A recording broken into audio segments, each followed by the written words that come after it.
gente vai tentar focar na trajetória de vocês dentro da universidade e como que isso impacta na vida da comunidade ao redor, né? A gente costuma falar que a Unesc, ela sempre esteve presente na comunidade, a comunidade negra sempre esteve aqui presente, mas de diferentes maneiras.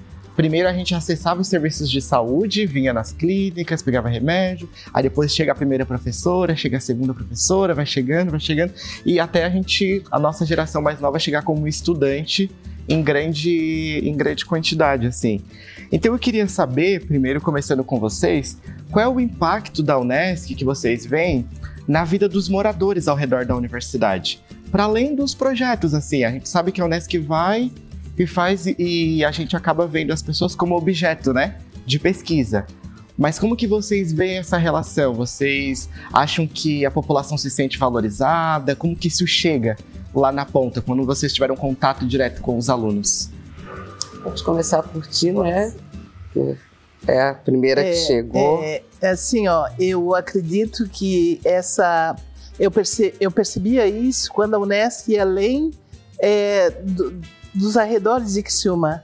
Ela chegava a outros municípios, como chegava em Torres, São João do Sul, sabe? As pessoas buscavam a Unesc para fazer a sua formação. Então, ela ia além da regionalidade aqui, Criciúma. Ela ia muito além. E até hoje a gente percebe que a Unesc ainda é referência. Quando a gente conversa com as pessoas, eu estou fazendo uma universidade assim, assim, assim, mas eu gostaria de me formar na Unesc, sabe? Então ela tem um valor, ela tem um peso, ela tem uma identidade própria.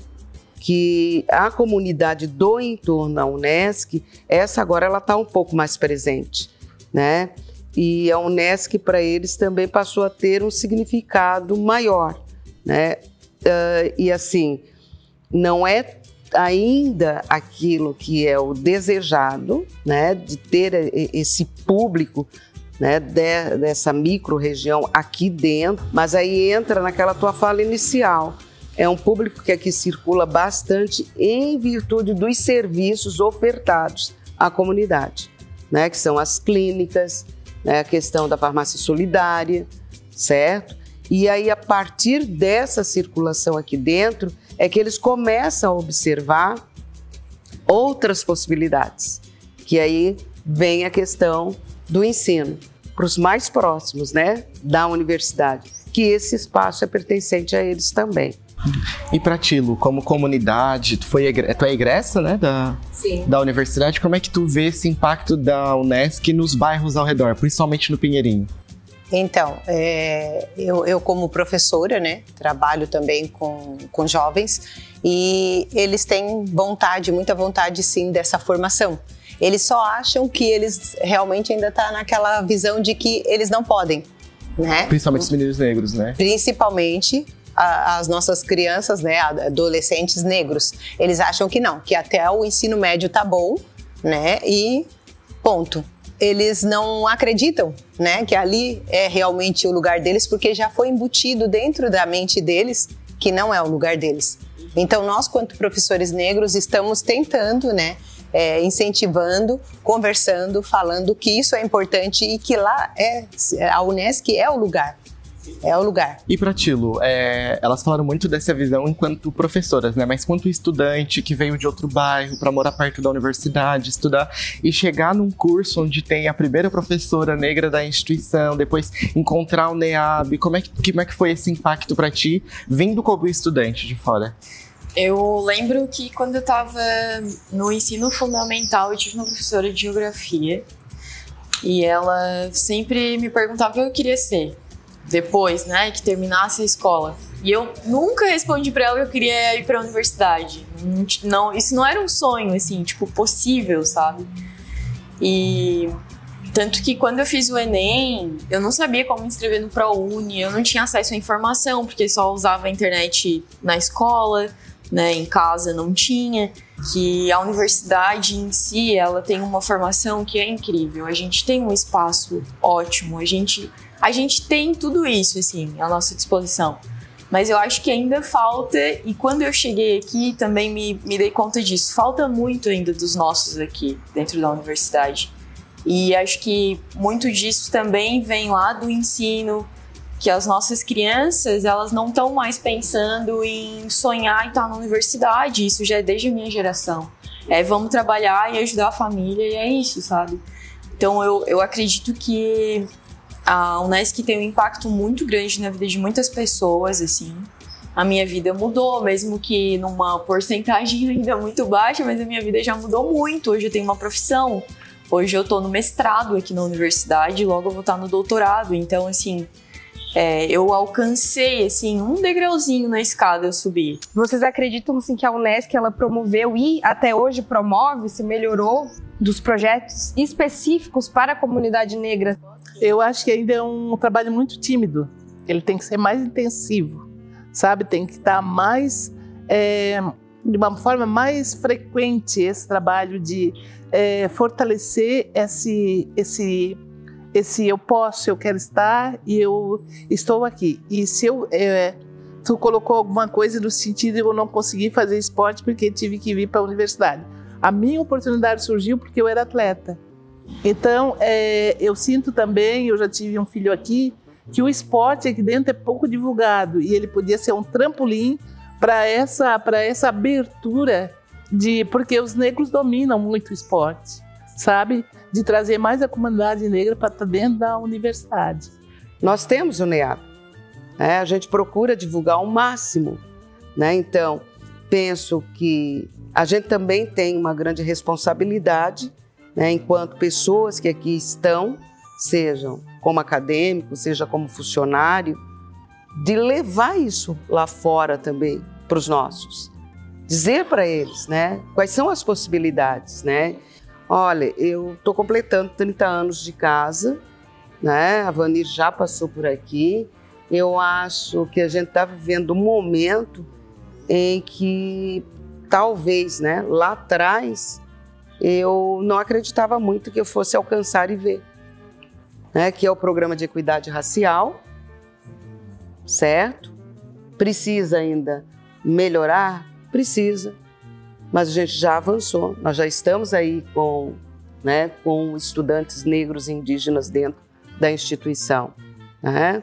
Mas a gente também não pode negar que ainda é tímido, tá? Nós precisamos bem mais. Nós precisamos avançar mais. E esse avanço não depende única e exclusivamente da universidade. Depende justamente daquilo que eu posso dizer assim, uma pressão vinda, né, de fora do espaço da universidade. Ou seja, que tipo de pressão? Tá chegando mesmo os portões da universidade e dizer, olha, nós estamos aqui, nós precisamos de mais políticas. Nós precisamos estar nos vendo aqui dentro. Nós precisamos ter mais professores negros. Nós precisamos ter mais alunos negros nessa universidade, mais pesquisadores negros. Me alegra também, desculpa, é que ver essas moças aqui fazendo mestrado. Sim, elas estão abrindo a porta para estar entrando como professores da universidade. Perfeito. Porque não adianta a universidade estar oferecendo a vaga se nós, negros, não estivermos preparados para assumir isso. É nesse sentido.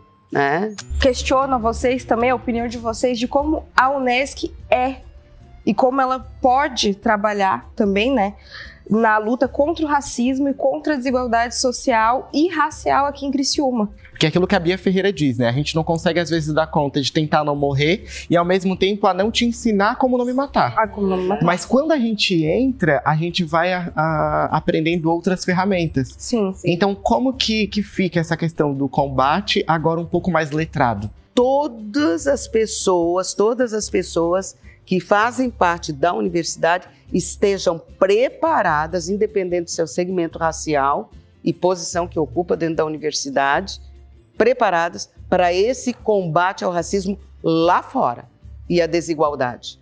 Porque eu não vou conseguir combater nada se eu não tiver conhecimento. Tem gente que só agora começou a verificar onde é que está o povo negro de Criciúma. Quem são eles? O que eles representam? Eu vou tirar aqui como exemplo o primeiro edital de equidade racial. Eu tive um colega que perguntou para mim, mas olha só, Onde é que está essa gente, Normélia? Como é que vocês conseguiram, em tão pouco tempo, matricular 155 pessoas? Se nós trabalhamos muitas vezes um semestre inteiro para garantir a entrada de acadêmicos novos nos nossos cursos? E aí a minha resposta para ele foi a seguinte: sai do centro. Porque provavelmente onde tu busca eles é onde eles não estão. Caminha nos bairros periféricos. E aí tu vai ver o grande contingente de pessoas negras que fazem parte da nossa comunidade. E as nossas histórias, elas vêm muito de onde a gente vem, da mineração. Porque os nossos pais, os nossos tios, as nossas famílias, elas se locomoviam para onde a mina ia. Então, se a gente olhar toda a história da Estrada de Ferro, a maioria das nossas famílias veio de Jaguaruna para Criciúma. Por quê? Nós viemos do porto de Imbituba para Jaguaruna, de Jaguaruna acompanhamos a Estrada de Ferro. E aqui estavam as minas, e aqui nós nos estabelecemos. Eu coloco que as minhas tias, e era o que eu mais observava, as minhas tias foram escolhedeiras de mina. O meu pai foi mineiro. E as minhas primas, como não tinham essa oportunidade mais de estar na Minas, começaram a ser domésticas. Isso me incomodava. E foi isso que me trouxe aqui. Sabe? Então, para essas pessoas, essas histórias não existem. Sabe? Então, elas estão tão acostumadas a receber o fruto daquilo que o negro produzia, que para elas está tudo certo, está tudo bem. Onde é que eles estão? Os ratos continuam embaixo das minas. Exato. Entende? É dessa forma que nós somos vistos. Quanto mais longe nós estivermos dos grandes centros, melhor. Quando perguntam, por exemplo, qual é a contribuição da população negra no desenvolvimento de Criciúma, é uma pergunta redundante, porque negras foram as mãos que escolheram o carvão que desenvolveu essa cidade. Texto acadêmico que a gente publicou em 2023, que a gente falava sobre a branquitude. Se fala sobre branquitude, mas na verdade é uma branquitude, né? Que ela fica em silêncio diante de tudo isso. Sim. As escolhedeiras iam lá, o meu bisavô era mineiro, descia a mina, morreu jovenzíssimo, com 40 anos, por conta que foi acabado por conta de descer a mina, né? Que não tinha uma estrutura de saúde ainda que pudesse ainda cuidar dessas pessoas depois que elas se aposentaram. A gente precisa aprender a sonhar com essa Criciúma do ontem, que a gente já estava lá, que a gente construiu, com a Criciúma do hoje e a Criciúma do amanhã. Então, pensando nisso, como é que vocês conseguem lembrar de alguma memória positiva de vocês em Criciúma e na universidade que vocês deixariam de legado, de história para as pessoas que vão vir depois? Bom, eu destaco o terreiro da minha família, óbvio. E é aqui pertinho, é aqui na Mineira. Então, ali na nossa família, eu lembro assim de muito pequena, assim, o nosso terreiro é um dos poucos na cidade que é majoritariamente negro. Porque aquele espaço é o melhor lugar do mundo pra mim. Eu posso viajar, eu posso conhecer lugares, eu posso ir pra qualquer lugar lindo. Mas lá dentro, com todo aquele encantamento e toda a magia, todo o amor que tem dentro daquele lugar, é o melhor lugar do mundo pra mim, assim. Pra mim, é a comunidade onde eu moro. Porque eu cheguei aqui, eu tinha 22 anos, né? Eu passei pelo centro, morei no centro, mas depois eu fui pro bairro, um bairro bem periférico, o Montevidéu. Eu cheguei aqui aos 22 anos e eu fui tentar um trabalho, não conseguia trabalho, fui trabalhar em casa de família. Então, eu fui batalhando, fui indo, e falei, eu vou prestar vestibular. E eu prestei vestibular. E eu não acreditava que eu era capaz, mas eu tinha que avançar. Consegui entrar na universidade. O dia que estava estampado lá no jornal que eu tinha passado, né? Porque tinha que prestar um vestibular, tinha que vir aqui e ser capaz, né? Mostrar que é capaz. E o resultado saía no jornal daí? Saía no jornal. E foi tão interessante que tinha uma festa no centro comunitário da minha comunidade e foram eles que me avisaram que eu passei. E eu não acreditava que eu tinha passado. Mas a minha comunidade é o que me sustenta ainda, para mim tá levando para eles que eu sou uma referência para eles, que eu fui capaz, eles também podem. Bom, eu vou falar mais das minhas referências, né, enquanto infância. Então eu lembro-me bem assim, quando a gente passava e tinha as lavadeiras, né, Então, às vezes a gente estava brincando, todo mundo junto por ali, que também é uma lembrança muito boa, né? E claro, a minha casa era justamente nos fundos da igreja, então eu não estava no lugar certo, na cabeça delas. Eu estava na frente, já apontava. Não é o filho da Beltrana? É, para casa, sabe? Então, isso para mim é uma lembrança muito boa, porque vejam bem, elas já trabalhavam em rede, não existia a creche, elas já cuidavam dos filhos das outras. Eu acho que outra coisa que aquece muito o coração é olhar para trás e olhar, então, as minhas duas avós, né? Tanto a materna quanto a paterna, né? A materna, com o melhor investimento que ela podia dar para os seus filhos era educação, formação, e a paterna era toda aquela questão de como ela trabalhava dentro da comunidade dela, que era aqui no Pinheirinho, né? Que eu lembro bem, né? Quando a Luana começou a falar ali do terreiro e tudo mais, né? A minha avó era a benzedeira, né? Era a Dona Ondina, que todo mundo procurava, e que até hoje, né? De vez em quando eu encontro pessoas que perguntam, tá, mas tu era neta da Dona Ondina? Então, são coisas assim que agrega muito e aquece muito o coração da gente, né? Cada uma com o seu legado, com a sua formação, mas contribuindo de alguma forma. Então, assim, ó, eu tinha uma mãe que ela tinha essa visão de que a gente precisava estudar. E nessa caminhada, eu tive a mãe da Normélia, que foi minha diretora de 5º ao 8º ano. E para mim ela era o Deus, né, da escola, porque ela tinha uma postura, gente, que, olha, ela não falava qualquer coisa. Quando ela abria a boca para falar, ela falava alguma coisa que te tocava realmente, sabe? E aí, nessa caminhada toda, eu digo que a minha vida foi muito desafiadora, porque eu vi os alunos, em 74, começou o curso de Educação Física aqui, e as aulas eram no campo do Criciúma, era comercial na época.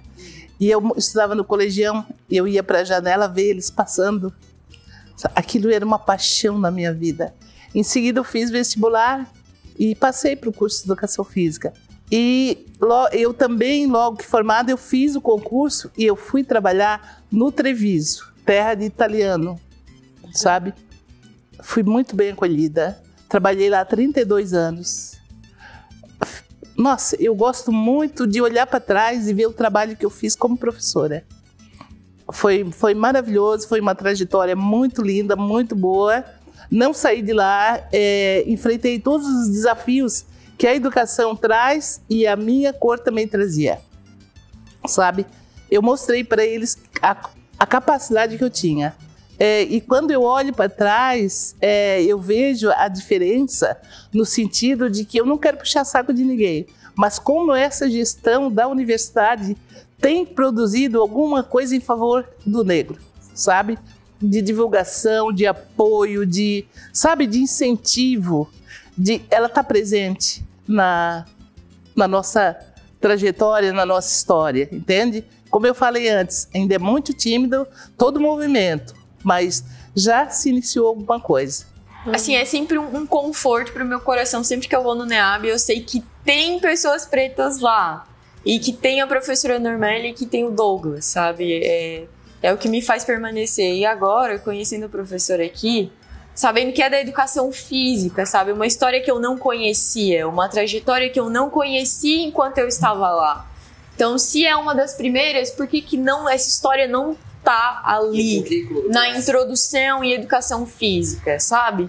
Então, me trouxe também esperança de que eu posso chegar, e talvez seja eu a professora da graduação em educação física na Universidade do Extremo Sul Catarinense, que vai trazer a tua trajetória para contar a história do curso, de como ele se deu aqui na nossa cidade, né, aqui no sul do Brasil. E aí é o que eu sempre conto. A gente olha pra sala de aula, é todo mundo branco. A gente olha pros professores, é todo mundo branco. A gente olha pras referências que a gente vai estudar, é tudo branco. Sim. E a gente fica ali nesse meio, e aí por isso a gente vai se embranquecendo. Mas hoje, e depois de um tempo assim, mas hoje é completamente diferente. Porque eu entro por esse portão, eu dou de cara com a Vani. na parede.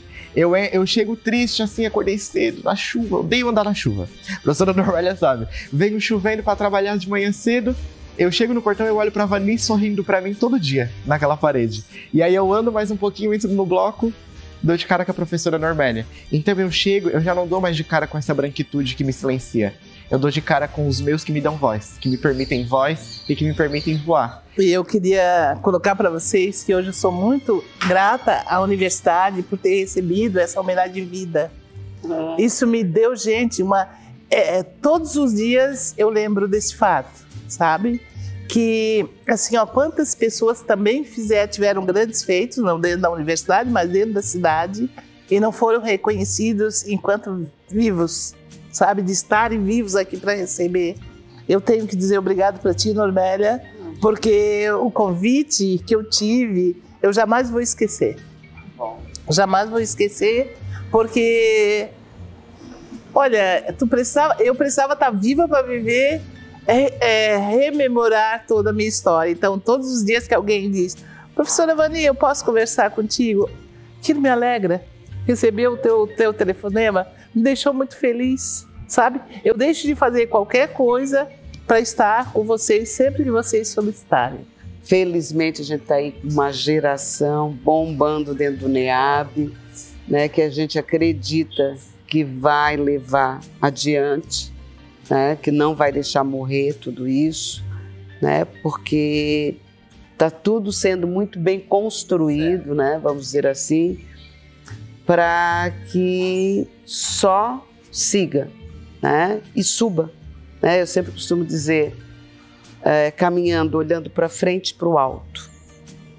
Frente e alto, né? Mas, assim, é claro que vai chegar um dado momento que a gente vai ter realmente, tô passando o bastão.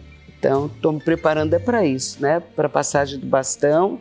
Por mais cansado que às vezes a gente se encontra, fatigado, mas quando eu chego aqui eu esqueço tudo, porque tem tanta coisa para fazer.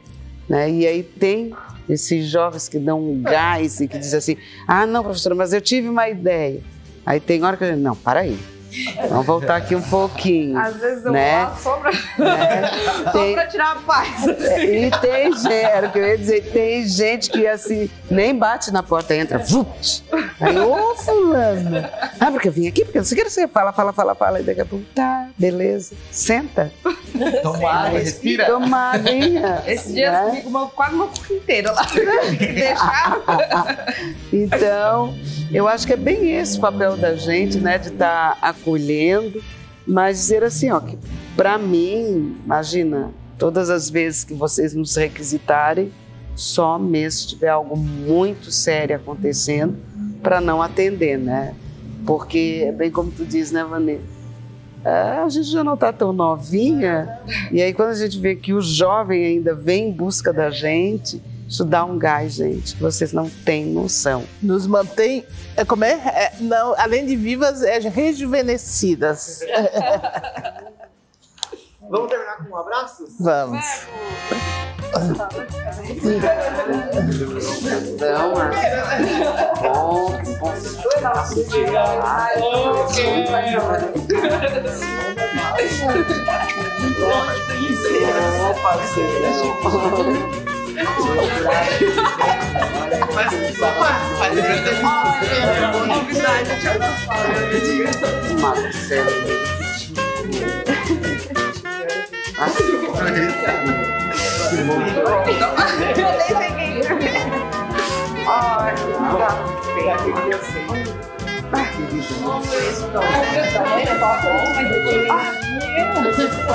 Ela, quando eu entrei na faculdade, a primeira coisa que ela falou foi: já.